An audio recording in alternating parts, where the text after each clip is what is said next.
Hello friends, I would like to invite my YouTube channel Rainbow Classes. Today we are going to discuss घटना चक्र UPTGT.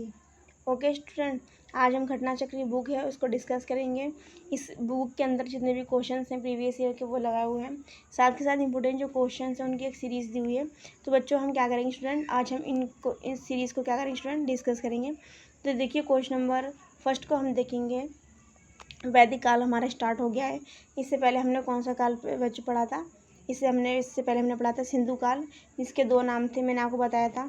Sindhu काल के कितने नाम थे स्टूडेंट, एक सिंधु काल था, ठीक है ना। उसके अलावा उसको हड़प्पा कहा गया, ठीक है ना, या फिर इसको सिंधु घाटी सभ्यता कहा गया, ठीक है। तो ये कई सारे का नाम है और स्टूडेंट आपको एग्जामिनर जो है ना कई सारे कोई भी नाम दे देगा, अब क्वेश्चन आपका पुट करेगा, तो आपको क्या करना है, कंफ्यूज नहीं होना है। इसलिए मैं आपको बार बार जो चीज़ है जिनके कई सारे नाम है उनको बार बार मैं आपको रिकॉल करवाने की कोशिश करूँगी। देखिए चलते हैं हम नए क्वेश्चन पे, समझते हैं नए क्वेश्चन को। हमारा पहला क्वेश्चन वैदिक काल का फर्स्ट क्वेश्चन को देखेंगे, समझेंगे। फर्स्ट क्वेश्चन है हमारा कि निम्नलिखित में से जिस वेद की रचना गद्य और पद्य दोनों में की गई है उसका नाम क्या है। यहाँ क्या पूछा गया, गद्य और पद्य में रचना की गई है जिसकी, उसका नाम पूछा गया स्टूडेंट, ठीक है। अगर हम बात करें किसकी, ऋग्वेद काल की, किसकी, इसमें स्टूडेंट इसमें जो ऑप्शन दिए सबसे पहले हम क्या करेंगे स्टूडेंट, ऑप्शन को पढ़ेंगे, ठीक है। ऑप्शन की अगर हम बात करें इसमें लिखा हुआ पहला ऋग्वेद, दूसरा लिखा सामवेद, इसके बाद में यजुर्वेद, इसके बाद में अर्थवेद, ठीक है। जैसा कि आपको पता चल रहा है कि इसका आंसर सी है, यजुर्वेद है, ठीक है। क्या इसका आंसर, यजुर्वेद। एक बार हम क्या करेंगे ऋग्वेद को भी थोड़ा सा पढ़ लेंगे। ऋग्वेद की अगर हम बात करें स्टूडेंट,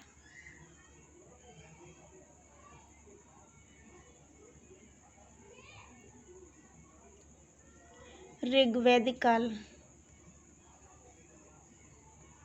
ऋग्वैदिक काल की अगर बात करी जाए स्टूडेंट तो उसकी स्टार्टिंग कब से हुई थी स्टूडेंट, बताइए। 1500 से 1000 ईसा पूर्व, 15,000 से 1000 ईसा पूर्व, ठीक है। इसमें जो क्रम जो होता है स्टूडेंट, काउंटिंग का वो कैसा होता है, उल्टा चलता है, ठीक है स्टूडेंट, डिसेंडिंग ऑर्डर में चलता है, ठीक है। 1500 से 1000 ईसा पूर्व कब कब क्या माना था, ऋग्वेदिक काल माना जाता है, ठीक है। अगर ऋग्वेद की अगर बात करें स्टूडेंट, देखिए ऋग्वेद की भी थोड़ी सी बात कर लेते हैं। देखिए ऋग्वेद के अंदर क्या है, ऋग्वेद के अंदर क्या है कि ऋग्वेद में कितने मंत्र थे। देखिए मैं आपको थोड़ा सा समझा देती हूँ, ओवरव्यू दे देती हूँ हल्का सा ऋग्वेद का। ऋग्वेद जो है स्टूडेंट अपने में बहुत ज़्यादा इम्पोर्टेंट चीज़ है, वेद है, और ये जो है क्या है, भारतीय संस्कृति का आधारशिला है ऋग्वेद, ठीक है, एक आधार है। ऋग्वेद के अंदर जो है 10-28 जो हैं स्टूडेंट वो मंत्र हैं, क्या स्टूडेंट, 10-28 मंत्र हैं, ठीक है। और जो ये मंत्र हैं इसके अलावा इसके अंदर क्या है, 10 मंडल, क्या स्टूडेंट है, 10 मंडल, ये आप में एग्जाम में पूछा जाता है काफ़ी बार, ठीक है। और ऋग्वेद की अगर हम बात करें इसके प्रथम मंडल की, प्रथम और 10वां मंडल, प्रथम स्टूडेंट और कौन सा, प्रथम और 10वें मंडल की अगर बात की जाए तो ये क्या है, सबसे बाद में जोड़ा गया, प्रथम और 10वां मंडल जो है वो क्या हुआ, सबसे बाद में जोड़ा गया, सबसे बाद में जोड़ा गया, सबसे बाद में क्या जोड़ा गया स्टूडेंट, प्रथम और 10वां मंडल, ठीक है स्टूडेंट। अब बात करती है 10वें से, अगर हम एक पीछे जाएंगे तो क्या था, 9, तो 9वें मंडल की अगर बात की जाए, जो 9वां मंडल है स्टूडेंट, 9वां मंडल, 9वां जो मंडल है स्टूडेंट, तो वो किसको समर्पित है, सोम देवता, सोम देवता को समर्पित है, ठीक है। मैं शॉर्ट में इधर हल्का सा मैं थोड़ा हाईलाइट कर दोबारा से। देखिए हमने क्या पढ़ा, ऋग्वेद जो है हमारा क्वेश्चन क्या है, क्वेश्चन पूछा गया गद्य और पद्य के अंदर कौन सा ऐसा वेद है जिसकी रचना गद्य पद्य दोनों में की गई। यहाँ पर हमने ऑप्शन को समझा कि ऋग्वेद और सामवेद, यजुर्वेद और अर्थवेद। तो ऋग्वेद की हम समझते हैं, ऋग्वेद की बात करें उसके अंदर 10-28 मंडल हैं, ठीक है, 1028 मंडल हैं, सॉरी मंत्र हैं। और मंडल कितने स्टूडेंट, 10 मंडल हैं। और प्रथम मंडल और 10वें मंडल की अगर बात की जाए, प्रथम मंडल और जो 10वां मंडल है, प्रथम और 10वां मंडल जो है सबसे बाद में जोड़ा गया है, ठीक है। और इससे पहले हम बात करें 9वें मंडल की, 9वां जो मंडल है स्टूडेंट वो सोम देवता जो है इनको समर्पित है। अब हम जब इसको एक्सप्लेन करेंगे तब हम पढ़ेंगे सोम देवता को क्या कहा जाता है, ठीक है। और सोम देवता के, सोम के अलावा कई सारे अन्य नाम भी हैं, ठीक है, तो हम क्वेश्चन पे आएंगे अपने स्टूडेंट। देखिए क्वेश्चन में क्या लिखा हुआ है, उसको हम हल्का समझने की कोशिश करते हैं दोबारा से, इसके बारे में क्या कहा गया है। देखिए इसमें फिर दोबारा से बताती हूँ, आपको पूछा गया है कि गद्य और पद के अंदर कौन सा है। तो देखिए इसमें आंसर आपको दिखाई दे रहा है नीचे, सी आंसर यानी कि यजुर्वेद। क्या स्टूडेंट, यजुर्वेद। अगर हम यजुर्वेद की बात करें स्टूडेंट, क्या है यजुर्वेद, यजुर्वेद, ठीक है। क्या स्टूडेंट, यजुर्वेद। यजुर्वेद जो इसको दो पार्टों में बांटा गया हुआ है। किसमें स्टूडेंट, दो पार्टों में बांटा गया है। इसको बोलते हैं शुक्ल यजुर्वेद, शुक्ल यजुर्वेद में शॉर्ट फॉर्म में लिख दे रही हूँ, ठीक है। शुक्ल यजुर्वेद, इसके अलावा एक है कृष्ण यजुर्वेद। क्या स्टूडेंट, कृष्ण यजुर्वेद, शुक्ल यजुर्वेद और कृष्ण यजुर्वेद। अब हम इसके एक्सप्लेनेशन समझेंगे कि शुक्ल जो यजुर्वेद है उसका एक अन्य नाम भी है, ठीक है ना, उसको समझेंगे हम। लेकिन हमने ये समझ लिया यजुर्वेद इसका राइट आंसर है, ठीक है ना। इसका राइट आंसर पर जाने से पहले एक बार हम सामवेद को भी समझ लेते हैं। सामवेद क्या है, देखिए अगर हम सामवेद की बात करें तो ये जो कितने, ये क्या है, ये अपना में बहुत ज़्यादा इम्पोर्टेंट क्या है, वेद है। अगर हम बात करें सामवेद की स्टूडेंट्स की, सामवेद जो स्टूडेंट, ये जो है समन धातु से मिला, किससे स्टूडेंट, समन, समन धातु से निकला हुआ शब्द है, ठीक है, क्या सामवेद, ठीक है ना। अब इसका जो अर्थ है, इसका अर्थ है लय, उसका जो अर्थ है स्टूडेंट वो क्या है, लय। इसका जो शाब्दिक अर्थ है लय, यानी कि कहते हैं ना लय तुक गति ताल, लय ताल गति तुक, ये क्या है इसका अर्थ है, ठीक है ना। और सामवेद की अगर हम बात करें तो इसमें वैसे इसको पूछते नहीं ज़्यादातर, 1603 यानी कि 1603 या फिर 1810 ऋचाएँ हैं। क्या है, ऋचाएँ, ऋचाएँ हैं इसके अंतर्गत, ठीक है। वैसे ज़्यादातर आपको मंडल और जो सामवेद जो हमने वो पढ़ा था ना, किसके बारे में पढ़ा था हमने, ऋग्वेद के बारे में पढ़ा था हमने, ठीक है ना, उसके बारे में ज़्यादातर पूछा जाता है, ठीक है। सामवेद और यजुर्वेद को हम इसके अंदर डिस्कस कर लेंगे, ठीक है ना।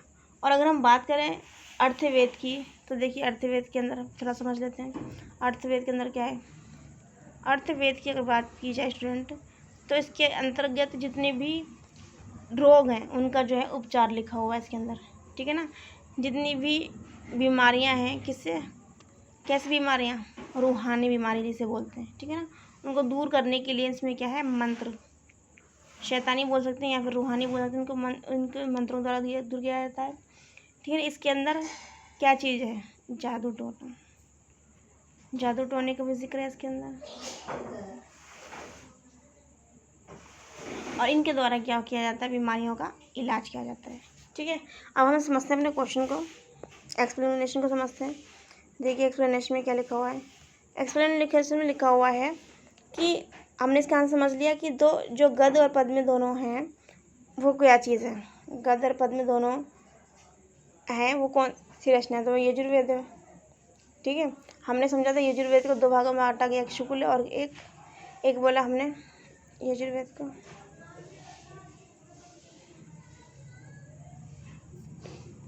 यजुर्वेद को हमने क्या पढ़ा, हमने पढ़ा दो पार्ट इसके, एक का पढ़ा शुक्ल यजुर्वेद,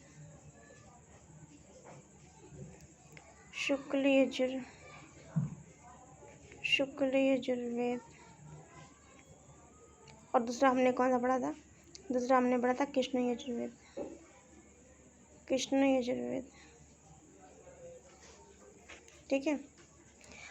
और शुक्ल यजुर्वेद वेद जो है इसको वास लिखा वाजसनेयी, ये देखिए जो शुक्ल यजुर्वेद है उसको वाजसनेयी संहिता भी कहा गया है, इसको क्या कहा गया, क्या कहा गया है, देखिए स्टूडेंट,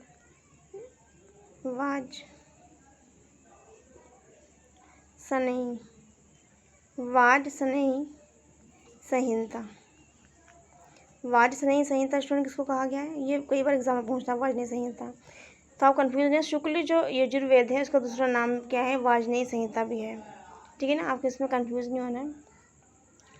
और यजुर्वेद का जो अंतिम भाग जो है, ये देखिए लिखा हुआ है, यजुर्वेद का अंतिम जो भाग है उसको कहा गया है ईशोपनिषद कहा गया है, जिसका संबंध यज्ञिक अनुष्ठान से ना होकर के किससे है, आध्यात्मिक से। और आध्यात्मिक का किसमें वर्णन किया गया है स्टूडेंट, अर्थवेद के अंतर्गत। ठीक है स्टूडेंट, तो हमें क्या क्या चीज़ें याद रखना है इसके अंतर्गत, हमें ईशोपनिषद याद रखना है, वाजस्नेयी संहिता याद करना है, और जो यजुर्वेद को 2 पार्टों में डिवाइड किया हुआ शुक्ल यजुर्वेद और कृष्ण यजुर्वेद, तो शुक्ल यजुर्वेद को वाजस्नेयी संहिता भी कहा जाता है। ठीक है, हमारा क्वेश्चन कंप्लीट होता है। क्वेश्चन नेक्स्ट में चलेंगे। नेक्स्ट क्वेश्चन लिखा हुआ है, कौन सा ग्रंथ भारतीय गणित का प्राचीनतम साक्ष्य है। ठीक है, तो इसमें लिखा हुआ आरण्यक, लिखा हुआ धर्मसूत्र, निरुक्त या फिर शुल्ब सूत्र। मतलब ये जो चारों ग्रंथ हैं इसमें से कौन सा ऐसा जिसके अंदर मैथ जो है। तो इसके हम पढ़ेंगे।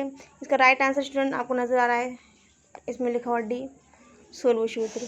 अब शुल्ब सूत्र का मतलब क्या था, शुल्ब सूत्र का मतलब क्या था, शुल्ब शब्द जो है, देखिए इसमें लिखा हुआ है शुल्ब जो शब्द है, शुल्ब शब्द या फिर शुल्ब कहा जाए, या ये जो है शुल्ब धातु से मिलकर बना है, जिसका अर्थ है क्या, नापना। क्या अर्थ है, नापना। साधारण भाषा में शुल्ब का जो अर्थ है वो क्या है, रस्सी। क्या है स्टूडेंट, रस्सी। और जो पुराने समय आपने देखा होगा, घरेलू आज भी देखा होगा, लेडीज़ क्या करती हैं, रस्सी तागे से किसी चीज़ को नाप लेती हैं, या बच्चों के कपड़े लेने जाती हैं, तो वही चीज़ है। इन्होंने क्या करा, यहाँ पे जो बताया गया साधारण भाषा में शुल्ब का जो अर्थ है वो क्या है, रस्सी। प्राचीन मनीषी जो यज्ञ की विभिन्न आकार की वेदियाँ बनाने के लिए रस्सी का इस्तेमाल किया करते थे। उन्होंने क्या करा, रस्सी से नाप ली कि इतनी लंबी इतनी चौड़ी। जो कौन थे, वो कौन थे, मनीषी जो थे प्राचीन, वो ऐसा काम किया करते थे। रस्सी की मदद से क्या उन्होंने ज़मीन नापी, चाँप खोदने, है ना, काम किया करते थे। शुल्ब सूत्र के जो नाम है वो देखिए क्या क्या नाम है, इन नामों को आपको याद रखना है। बोधायन, आपस्तव, कात्यायन, मानव, मैत्रायण, वाराह, वांधूल, मंशक और सत्याषाण और लोंगाश्री। ये किसके नाम है स्टूडेंट, ये शुल्ब सूत्र के नाम है, आपको कंफ्यूज नहीं होना है। दोबारा बता देती हूँ, बोधायन, आपस्तव, कात्यायन, मानव, मैत्रायण, वाराह, वंधूल, मंशक, सत्याषाण और लोंगाश्री। इनमें सबसे प्राचीन जो है वो कौन सा है, सबसे प्राचीन वो है शुल्ब सूत्र। क्या है, शुल्ब सूत्र, जिसकी रचना जो है स्टूडेंट 800 से 500 ईसा पूर्व मानी जाती है। ये भारतीय ज्यामिति जो है, जो प्राचीनतम ग्रंथ है, भारतीय ज्यामिति का सबसे प्राचीनतम ग्रंथ है। क्या, जितने भी नाम दिए गए, ठीक है ना, बोधायन शुल्ब सूत्र। ठीक है, इसके बारे में हम सर डिस्कस कर लेते हैं, इसके फैक्ट के बारे में थोड़ा सा पढ़ लेते हैं। देखिए फैक्ट को देखेंगे हम, फैक्ट में क्या कहा गया है। फैक्ट में बताया हुआ है कि, देखिए एक बार फैक्ट में बताया कि शुल्ब सूत्र जो है स्टूडेंट समकोण त्रिभुजाओं के तीनों भुजाओं पर आधारित प्रमेय है, जिसे हम पाइथागोरस प्रमेय बोलते हैं। स्टूडेंट याद रखें, पाइथागोरस प्रमेय। इसके अलावा हम याद क्या करेंगे इसके अंतर्गत, इसमें भिन्नों का प्रयोग प्रचुरता से किया जाता है। इसका ये देखेंगे, ये सबसे ज़्यादा जो इम्पोर्टेंट है वो इसके अंदर क्या है, पाइथागोरस प्रमेय। ठीक है सर, नए क्वेश्चन को देखेंगे। नए क्वेश्चन में क्या लिखा हुआ है, नए क्वेश्चन में पूछा हुआ है कि निम्नलिखित में से वैदिक देवता नहीं है। तो वैदिक देवता कौन ही मैंने अभी आपको पढ़ाया था, इंद्र को पुरंदर कहा भी जाता है। और जो नवा जो मंडल है स्टूडेंट, वो किसको, सोम देवता जो उनको जो है समर्पित है। सोम देवता जो हैं उनको नौवां मंडल जो है समर्पित है। और सोम जो हैं स्टूडेंट, उनको क्या कहा गया है, पुरंदर कहा गया है। सॉरी, इंद्र देवता को पुरंदर भी कहा गया है। ठीक है, तो इसके अंदर अगर हम बात करें तो इसमें निम्नलिखित में से कौन सा वैदिक देवता नहीं है। तो विष्णु और इंद्र हैं, और कृष्ण और ब्रह्मा नहीं है। देखिए इस तरह के भी कई बार क्वेश्चन आ जाते हैं कि ये लोग क्या करते हैं कि एग्जामिनर क्या करते हैं कि उनके जो ऑप्शन होते हैं उनको ठीक से नहीं देते हैं। तो ऐसा होता है कि जितने भी, अगर इसमें कोई बच्चे राइट आंसर करते हैं या रॉन्ग करते हैं, तो सभी को जो है ना इक्वल नंबर मिलते हैं। क्योंकि इन्होंने क्या दिया पूछा, इन्होंने पूछा कि नहीं है, इन्होंने को क्या करना चाहिए था कि इसमें जितने भी क्वेश्चन नहीं वाले स्टूडेंट, तो उसके अंदर एक ही आंसर होना चाहिए, तो नहीं का। लेकिन इसके अंदर अगर हम बात करें तो स्टूडेंट तो इसके अंदर नहीं, इसके अंदर इन्होंने 2 तो पॉजिटिव आंसर दे रखे, 2 नेगेटिव दे रखे हैं, जबकि नहीं वाले क्वेश्चन में क्या होता है कि नेगेटिव एक ही होता है और 3 पॉजिटिव होते हैं। इन्होंने 2 पॉजिटिव 2 नेगेटिव दे रखे, इसलिए इसका कोई आंसर नहीं है। बल्कि विष्णु और इंद्र जो है स्टूडेंट, उनका इसके अंदर जिक्र है, वैदिक देवता कहलाते हैं। बाकी कृष्ण और ब्रह्मा की बात करें तो वैदिक देवता नहीं है। ठीक है स्टूडेंट, नेक्स्ट को समझेंगे हम क्वेश्चन को। हम लोग एक बार हम क्या करेंगे, इनके हम नाम देख लेंगे थोड़ा सा, क्या क्या नाम दिए गए हैं। देखिए हम इन फैक्ट को समझेंगे हल्का सा। देखिए मैं थोड़ा सा बड़ा कर लेती हूँ फैक्ट को, इसके अंदर सबसे ज़्यादा इंपॉर्टेंट ये फैक्ट है। देखिए ऋग्वेद में कुल 33 देवी देवताओं का उल्लेख मिलता है। किसमें? ऋग्वेद में 33 देवी देवताओं को उल्लेख मिलता है। यास्क ने अपने ग्रंथ निरुक्त में इन्हें 3 श्रेणियों में विभाजित किया है। आकाश के जो देवता हैं, इनको देखिए इंपॉर्टेंट है ये। आकाश के देवता, उनको क्या कहा गया है? ध्रुव कहा गया है, सूर्य कहा गया, वरुण कहा गया, मित्र कहा गया, पूष्ण कहा गया, विष्णु कहा गया, उषा, अश्विन, सविता, आदित्य आदि। इसका नाम है स्टूडेंट आकाश के नाम, आकाश के देवताओं का नाम है। अगर बात करें अंतरिक्ष के देवताओं के नाम क्या क्या है, इनका नाम है इंद्र, मरुत, रुद्र, वायु, पर्जन्य और आप ये किसके हैं? अंतरिक्ष देवता के नाम है। आगे बात करें पृथ्वी की देवता की, तो पृथ्वी के देवता के अंदर कौन है? अग्नि, सोम, पृथ्वी, बृहस्पति और सरस्वती। इसमें से ज़्यादातर जो क्वेश्चन ये जो दिया हुआ एक्सप्लेनेशन, इसके अंदर जो है नहीं वाले जो है क्वेश्चन ज़्यादा पूछे जा सकते हैं, इसलिए इसको एक्सप्लेनेशन करना ज़रूरी था। क्वेश्चन नंबर 4 का देखेंगे। क्वेश्चन 4 नंबर में क्या कहा गया? वैदिक कालीन देवताओं की संख्या कितनी थी? वैदिक कालीन देवताओं की संख्या कितनी थी? ऑप्शन में लिखा हुआ 13, 23, 33 या फिर 53। तो जैसे कि आपको इसका आंसर नजर आया, इसका आंसर क्या है स्टूडेंट? सी। राइट आंसर क्या है? 33। तो इसकी ट्रिक लिखा हुआ है same number trick. Same number यानी कि सेम वर्ड, सेम क्या है? ये देखिए डबल के है, तो ऐसे इसकी ट्रिक बन जाएगी। नए क्वेश्चन को देखेंगे। नए क्वेश्चन 5 में लिखा हुआ है, इसको क्या करना है? मैच करना है, मैचिंग करना है। इसमें लिखा हुआ है पहला आंसर, इसको मैच करना है। ऋग्वेद, इसके ए के सामने क्या लिखा हुआ है? होता। यजुर्वेद के अंदर क्या लिखा हुआ है? अधर्वायु लिखा हुआ है। सामवेद के अंदर क्या लिखा हुआ है? उद्गाता। अर्थवेद के अंदर क्या लिखा हुआ है? ब्रहा। ठीक है स्टूडेंट, अगर हम बात करें, कई बार ऐसा होता है एग्जामिनर क्या करता है कि हमें कंफ्यूज करने के लिए वो हमारे क्वेश्चन को ऐसे करके ना दे करके क्या करता है? सामने सामने दे देता है। ठीक है, अब उसका जो एग्जामिनर होता है उसका मानना क्या है कि जिन बच्चों ने पढ़ा होगा वो सामने सामने भी टिक कर लेंगे। ठीक, और जिन बच्चों ने नहीं पढ़ा होगा वो सामने सामने भी टिक नहीं कर पाएंगे। जिन बच्चों ने लर्न नहीं करा, जिन्होंने समझा नहीं, जिन्होंने बुक को खोल के देखा, वो सामने सामने भी वो टिक नहीं कर पाएंगे। वो तो सोचेंगे हर बार जो है टिक जो है वो जो है मैचिंग इस तरीके से होता है। ठीक, तो वो कंफ्यूज ऐसे भी हो सकते हैं। तो एग्जामिनर जो है ना, कंफ्यूज करने के लिए आपको ज़रूरी नहीं कि इस टाइप से ही दे, वो क्या कर सकते हैं? आपको सीधे सीधे भी दे सकता है। ठीक है, आपको और लोगों की अंडरस्टैंडिंग समझने के लिए। तो आपको क्या करना है, इसीलिए आपको आपकी लाइन चाहे सीधी जाए या फिर टेढ़ी जाए, इससे आपको फ़र्क नहीं पड़ता, बल्कि फ़र्क क्या पड़ता है? आपको क्वेश्चन को राइट वे में लर्न करना है, अंडरस्टूड करना है। ओके, देखिए समझेंगे इसको। ऋग्वेद जो है स्टूडेंट वो कहाँ मिलेगा? होता मिलेगा। यजुर्वेद जो है अध्रुवयु में मिलेगा। सामवेद जो है उद्गाता में मिलेगा। अर्थवेद जो है स्टूडेंट ब्रहा में मिलेगा। ठीक है, अब इसके लिए एक्सप्लेनेशन को थोड़ा सा समझ लेंगे हम लोग। देखिए इसकी एक्सप्लेनेशन में ये देखिए सेम आंसर दिया हुआ है। ठीक है, क्वेश्चन नंबर हम नेक्स्ट को देखेंगे। क्वेश्चन नंबर नेक्स्ट में क्या दिया हुआ है? देखिए क्वेश्चन नंबर नेक्स्ट के अंदर क्वेश्चन नंबर 4, 5, 6 क्वेश्चन को देखेंगे। देखिए 6 क्वेश्चन कैसे समझना पड़ेगा। 6 क्वेश्चन के अंदर क्या दिया हुआ है? क्यूटो दिया हुआ है, एक लाइन्स दी हुई है, इसके अंदर पूछा गया इसका आंसर क्या है। इसके अंदर बताया हुआ है युद्ध का प्रारंभ मनुष्य के मस्तिष्क में होता है। युद्ध का जो प्रारंभ होता है मनुष्य के मस्तिष्क में होता है। यह किस ग्रंथ में लिखित है या उल्लेखित है? लिखा हुआ ऋग्वेद, सामवेद, अर्थवेद या फिर मुंडको उपनिषद। इसका राइट आंसर जो है स्टूडेंट वो क्या है? अर्थवेद। अर्थवेद के अंदर हमने भी पढ़ा था कि अर्थवेद के अंदर किसका रूहानी इलाज हुआ है। ठीक है, तो राइट आंसर इसका है कि युद्ध का जो प्रारंभ है मनुष्य के मस्तिष्क से हुआ है। इसका राइट आंसर जो है स्टूडेंट को क्या है? अर्थवेद। और अर्थवेद में हमने पढ़ा था रूहानी इलाज भी किया जाता है। ठीक है ना, आगे देखेंगे वेदों के काव्यात्मक हिस्सा स्टूडेंट ये थोड़ा इंपॉर्टेंट है, ज़्यादा ही कुछ। देखिए थोड़ा इसको समझ लेते हैं। इसमें लिखा हुआ वेदों के जो काव्यात्मक हिस्सा है उसको क्या कहा जा गया है। वेदों के काव्यात्मक हिस्सा को संहिता कहा गया। देखिए लिखा हुआ है, थोड़ा सा लिख देते हैं, हाईलाइट कर देते हैं।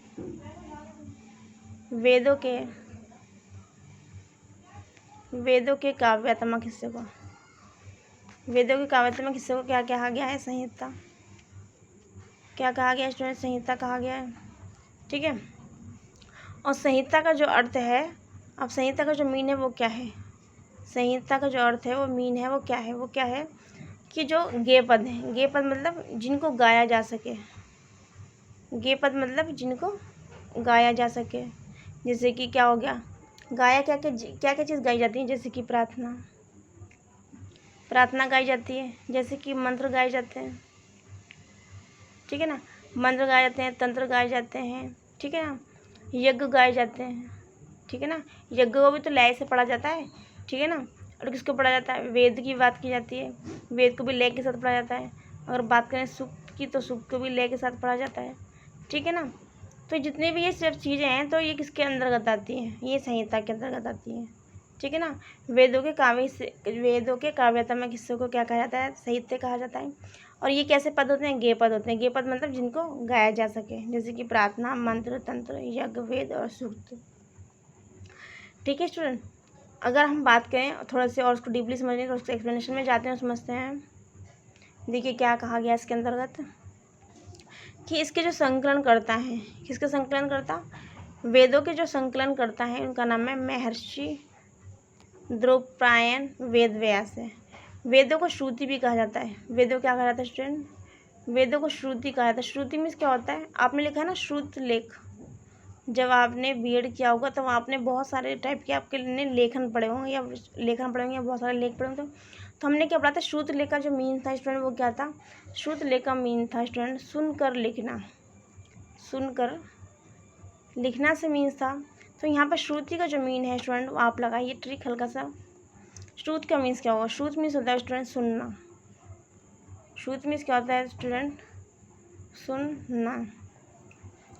तो जितने वेद हुआ करते थे उनको जो है ना क्या हुआ करते थे कि जो गुरु हुआ करते थे वो बच्चों को पढ़ करके एक लय ताल में सुनाया करते थे, जिससे बच्चे जो क्या करते थे, जो विद्यार्थी जो हुआ करते थे, विद्यार्थी वे बना हुआ है, जो विद्यार्थी जो थे गुरुकुल में रहने वाले वो क्या करते थे, सुन करके, क्या स्टूडेंट, सुन करके उन जो वेद थे, जो सूक्त थे, वेदों को, सूक्तों को, ठीक है ना, यज्ञों को, पदों को याद क्या करते थे। तो इसके कारण उसका नाम क्या पड़ गया, श्रुति।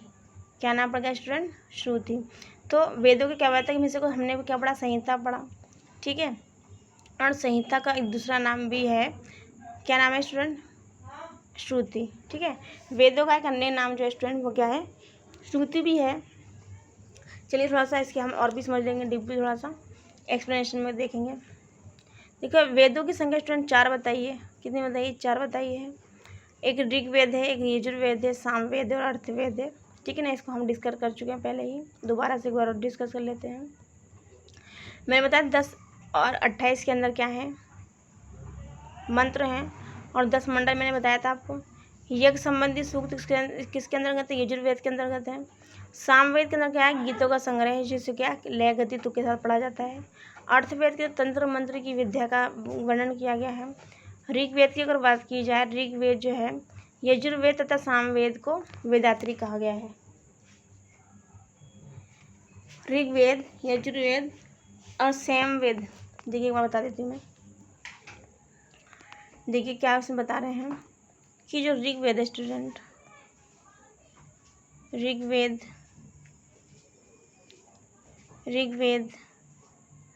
और यजुर्वेद, ऋग्वेद, यजुर्वेद और सामवेद, क्या स्टूडेंट, सामवेद, ठीक है ना। इनको क्या कहा गया स्टूडेंट, इनको कहा गया है वेद त्री, यानी कि 3 तो वेद हो गई और वेदेत्री कहा गया इनको, ठीक है ना। तो आप इनको कंफ्यूज नहीं होना है। नेक्स्ट क्वेश्चन में देखिए क्या लिखा हुआ है, क्वेश्चन नंबर 8 के अंदर। आज हम 20 क्वेश्चन डिस्कस करेंगे स्टूडेंट। ठीक है ना। जिससे कि हम 20 क्वेश्चन डिस्कस करने के साथ साथ 20 क्वेश्चन को डिस्कस करने के साथ साथ लर्न भी कर लेंगे, ठीक है। इसलिए मैं आपको क्या करूँगी, अब ज़्यादा क्वेश्चन नहीं करवाऊँगी, सिर्फ 20 का हम क्या करेंगे, सेट लेके चलेंगे। एग्जाम से पहले हम 20 क्वेश्चन को हम लेके चलेंगे तो हमारी बुक आराम से हो जाएगी और आप लर्न भी कर पाएंगे, क्योंकि ज़्यादा अगर हम चीज़ पढ़ते हैं तो हमारे माइंड से बहुत चीज़ें स्किप हो जाती हैं, और ज़्यादा की वजह से हम सोचते हैं चलो आज नहीं कल कर लेंगे, तो ऐसे क्या हो जाता है, डिले हो जाता है। तो ऐसा हम नहीं करेंगे, क्योंकि छोटी इसको छोटे छोटे पार्ट में लेके चलेंगे जो आज ईजी वे में आपको लर्न हो जाएगी। क्वेश्चन नंबर 8 में देखिए क्या लिखा हुआ है, निम्नलिखित में से कौन से ग्रंथ वेदों या श्रुतियों के अंग नहीं है। वेदों श्रुतियों के अंग नहीं है स्टूडेंट, ठीक है।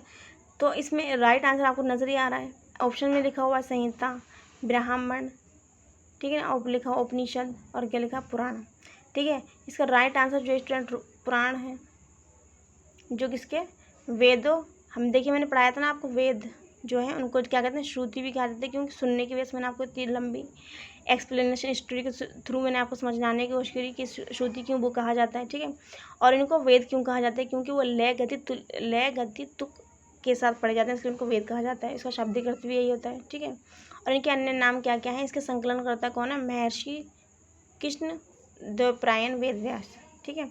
अगर बात करें कि वेद कौन कौन से, श्रुति कौन कौन से, तो संहिता, ब्राह्मण या उपनिषद क्या है, श्रुति और वेद हैं। श्रुति क्या है या वेद क्या है, ठीक। इसमें पूछा श्रुति या फिर वेद नहीं है, तो क्या नहीं है, पुराण, ठीक है। वेद श्रुतियों में 4 वेद हैं, संहिता, ब्राह्मण, उपनिषद, ठीक है। ये आपको आंसर इसका राइट आ गया कि इसमें पुराण इसका श्रुति या फिर वेद का अंग नहीं है। नेक्स्ट क्वेश्चन में देखेंगे, युद्ध के लिए ऋग्वेद में किस शब्द का प्रयोग किया गया है। क्या कहा गया इसके अंदर, इसमें कहा गया है युद्ध के लिए, क्या कहा गया स्टूडेंट, युद्ध के लिए, युद्ध के लिए ऋग्वेद में, युद्ध के लिए ऋग्वेद में किस शब्द का प्रयोग हुआ है, मतलब युद्ध के लिए ऋग्वेद में किस शब्द का प्रयोग हुआ है, ये पूछा इसके अंदर। तो इसमें इसका ऑप्शन पहला है स्टूडेंट वर्मन, ठीक है। और बी जो में है स्टूडेंट गविष्टि, क्या है स्टूडेंट, गविष्टि।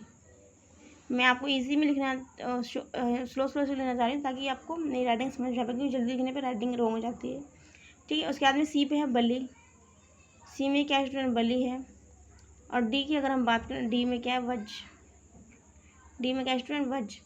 तो युद्ध के लिए ऋग्वेद में जिस शब्द का प्रयोग है हुआ है स्टूडेंट, वो क्या है, इसमें ये पूछा गया, तो वो है स्टूडेंट गविष्टि, क्या स्टूडेंट, गविष्टि है, जो युद्ध में यूज़ हुआ है वर्ड, युद्ध में जो ऋग्वेद के अंदर जो यूज़ हुआ है वर्ड युद्ध, उसके लिए ऋग्वेद के अंदर युद्ध वर्ड ना यूज़ होके क्या यूज़ हुआ है, क्या यूज़ हुआ है वर्ड स्टूडेंट, वो है गविष्टि, ठीक है। अगर हम बात करें गविष्टि की, तो गविष्टि शब्द का प्रयोग किया गया है। और जो ऋग्वेद के अंतर्गत पशुओं में गाय जो है, गाय मतलब काऊ, उसका सबसे ज़्यादा महत्वपूर्ण है, ठीक है ना। इसे बहुत ज़्यादा बहुमूल्य धन माना गया है, ठीक है ना। और जो युद्ध था वो इसके लिए ही लड़ा गया था, किसके लिए, मतलब गाय की रक्षा के लिए, गाय के बचाव के लिए ही युद्ध लड़ा गया। तो इसीलिए उसको जो ऋग्वेद है उसके अंदर युद्ध शब्द, जब युद्ध हुआ है तो वहाँ पे युद्ध वर्ड ना लेकर के किसका नाम लिया गया, गाय का नाम लिया, गाय का मतलब नाम ना लेकर किसका नाम लिया गया, गविष्टि का। और गाय को ही ऋग्वेद के अंदर क्या कहा गया है, गविष्टि भी कहा गया है, ठीक है। और जिसका जो अर्थ है, जो गविष्टि वर्ड है इसका अर्थ है, इसका जो अर्थ है स्टूडेंट वो क्या है, देखिएगा बताती हूँ मैं आपको। उसका अर्थ है गायों की खोज। जो गविष्टि वर्ड है इसका जो अर्थ है स्टूडेंट वो क्या है, गायों की खोज। नए क्वेश्चन में चलेंगे स्टूडेंट, हमारा कौन सा क्वेश्चन, 9 क्वेश्चन, 10 क्वेश्चन में हम चलेंगे, हमारे 10 क्वेश्चन और बचते हैं। देखिए 10 क्वेश्चन में क्या कहा गया है, 10 क्वेश्चन में देखिए कि 10 क्वेश्चन में कह रहे हैं कि वैदिक काल में किस पशु को अगण्य माना गया। अभी हमने क्या पढ़ा था कि ऋग्वेद के अंदर, क्या हमने पढ़ा था, ऋग्वेद के अंदर